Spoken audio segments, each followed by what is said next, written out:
সুপ্রিয় দর্শক, আমরা অনেকেই আছি যারা রেগুলার শর্ট ভিডিও আপলোড করি ইউটিউবে, কিন্তু শর্ট ভিডিওর কোনো ভিউ হয় না।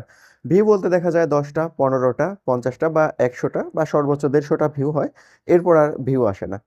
এরকম ঘটনা কিন্তু আমরা যারা শর্টস ভিডিও তৈরি করি ইউটিউবে তাদের কাছে কিন্তু খুব কমন একটা ব্যাপার। এর মেইন কিছু কারণ আছে।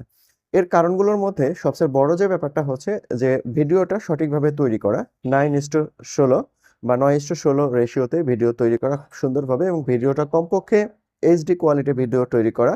আর ভিডিও লেন্থ সম্পূর্ণ রূপে 1 মিনিটের মধ্যে আপনার যে বক্তব্যটা আছে বা ভিডিওর যে টপিকসটা আছে সেই ভিডিওর টপিকস অনুযায়ী 1 মিনিটের মধ্যে বক্তব্যটা শেষ করতে হবে। বা ভিডিওর যে কথা, সেই কথাগুলো বা যাই দেখান না কেন, যে বিষয়ের উপর ভিডিও তৈরি করুন না কেন, সেই ভিডিওগুলো অবশ্যই 1 মিনিটের মধ্যে শেষ করতে হবে। কোনোভাবেই 60 সেকেন্ডের বেশি যাওয়া যাবে না। এই সমস্ত বিষয়গুলো মাথায় রাখতে হবে, এবং আরেকটা গুরুত্বপূর্ণ যে ব্যাপার